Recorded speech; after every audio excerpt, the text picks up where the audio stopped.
ते लोकांचा विरोध फारसा काही त्याला होता असं नाही. आणि जागतिक उलट परवा आम्ही मोठा कार्यक्रम पन्हाळ्याला घेतला होता. देवेंद्रजींना बोलवलं होतं आणि मी तिथं एक हे केले, म्हणजे एक 13D प्रकल्प केला आहे.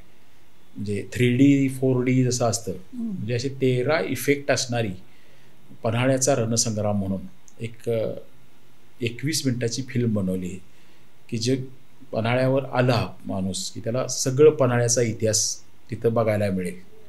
एक प्री शो आहे आणि एक शो आहे आणि मग तिथं पूर्ण पन्हाळ्याची अगदी 7व्या-8व्या शतकापासूनचा जो इतिहास आहे पन्हाळ्याचा. मग त्याचं पूर्वी परनालगड नाव होतं. मग पाराशर ऋषींनी तपश्चर्या केल्याची काही तिथं म्हणजे अनेक पुरावे आहेत असे वेगळे वेगळे. तो पन्हाळगडाचं हे आहे. छत्रपतींची उपराजधानी झाली किंवा या स्वराज्यात त्याला फार मोठं महत्त्व होतं. व तिथं लगेच कळावं त्याचं उद्घाटनासाठी मी त्यांना बोलवलं होतं.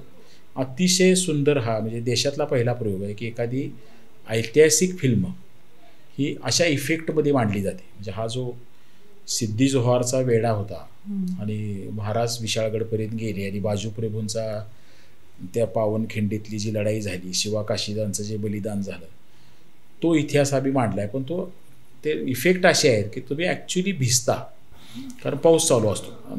तुम्ही त्या म्हणजे तो इफेक्ट असा दिला आहे त्या थिएटरला किंवा ती सगळ्या लढाईत तुम्ही तिथं बसून कुठेतरी बघायला लागलाय, तुमच्या समोर ते घडायला लागले. हां, ते गॉगल असतो, ते तुमच्या जवळ घडताना दिसतं, ते बाण अंगावर येतात, ते रक्त अंगावर उडतं, जे असे ते सगळे इफेक्ट्समध्ये तो केला आहे. तर तेही काम चालू आहे आणि त्या ह्याच्यात आम्ही एक पन्हाळ्याकडं मोठं काम हातात असं घेतलं की पन्हाळा पूर्वी होता तसं आपल्याला करता येईल का. म्हणजे जी पडझड झाली किंवा इंग्रजांनी काही गोष्टी पाडल्या, म्हणजे आता जो पन्हाळ्याला आपण आत जातो तिथं पूर्वी 4 दरवाजा बनवून होता, जे प्रमुख एंट्री होती. पण ह्यांना गाडीचा रस्ता करायचा होता आत जायचा इंग्रजांना, कारण हिल स्टेशन म्हणून तिथं ते राहायला त्या काळात ब्रिटिश काळात लोक यायची. तर त्यांनी ते पाडला तो दरवाजा आणि गाड्या आत जायला वगैरे असा तो रस्ता केला. तर ते होतं तसं पूर्वीचं करता येईल का, ह्या दृष्टीनं मी एक टेंडर करायला लावलं होतं म्हणजे महाराष्ट्र आर्किओलॉजीला. आणि ते टेंडर आर्किओलॉजीची कामं करणाऱ्या एका संस्थेला मिळालं होतं नाशिकच्या.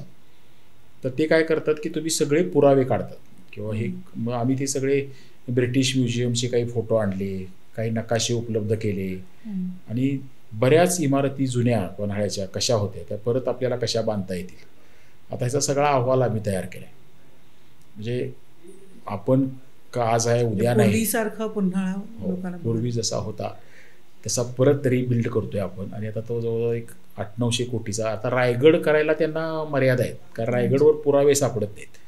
आणि आपल्या आर्किओलॉजी डिपार्टमेंटचं असं हे आहे की पुरावे पूर्वी असं होतं ह्याचा ऑथेंटिक पुरावा दिला तरच आम्ही ती बांधायला परवानगी देतो, कारण ही सगळे आर्किओलॉजिकल मॉन्युमेंट्स आहेत.